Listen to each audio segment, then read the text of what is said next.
La question de la polygamie est très intéressante dans la mesure où c'est une majorité d'individus la considèrent aujourd'hui comme immorale. La Bible ne la condamne pas explicitement. Le premier cas de polygamie, bigamie dans la Bible est celui de Lémère, en Genèse 4,19. Lémère prit deux femmes. Plusieurs hommes importants de l'Ancien Testament étaient polygames. Abraham, Jacob, David, Salomon et bien d'autres. En 2 Samuel 12,8, Dieu, s'exprimant par la bouche du prophète Nathan, dit à David que si ses femmes, mes concubines, ne lui suffisaient pas, il lui en aurait donné encore plus.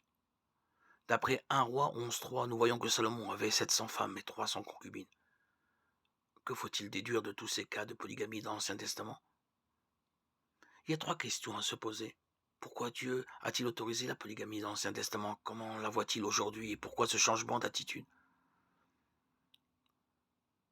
La Bible n'explique pas pourquoi Dieu a autorisé la polygamie. En spéculant sur son silence, il y a quelques éléments clés à prendre en compte.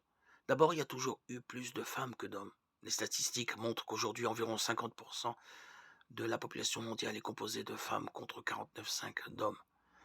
En admettant que les pourcentages aient été à peu près identiques à l'époque et qu'il y ait eu plusieurs millions de personnes sur Terre, il en aurait résulté une supériorité numérique de plusieurs dizaines de milliers de femmes par rapport aux hommes.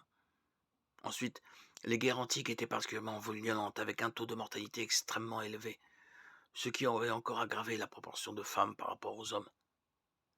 Enfin, dans ces sociétés patriarcales, il était presque impossible pour un célibataire de subvenir seul à ses besoins. Les femmes n'avaient souvent aucune éducation ni formation professionnelle et dépendaient de leur père, de leurs frères et de leurs maris pour pourvoir à leurs besoins et les protéger. Les femmes non mariées étaient souvent exposées à la prostitution ou à l'esclavage. La différence significative entre le nombre d'hommes et de femmes aurait laissé beaucoup de femmes dans cette situation indésirable. Il semble donc que Dieu a autorisé la polygamie pour protéger les femmes qui n'auraient pas trouvé de mari autrement. En permettant à un homme de prendre plusieurs femmes et de pouvoir à leurs besoins, même si la vie dans un foyer polygame n'était certainement pas idéale, elle était préférable à la prostitution, l'esclavage ou la famine.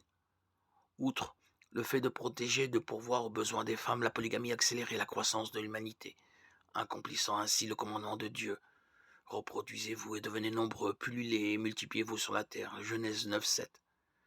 Les hommes peuvent faire tomber enceintes plusieurs femmes en même temps, permettant une croissance démographique beaucoup plus forte que si chaque homme ne procréait qu'un enfant par an.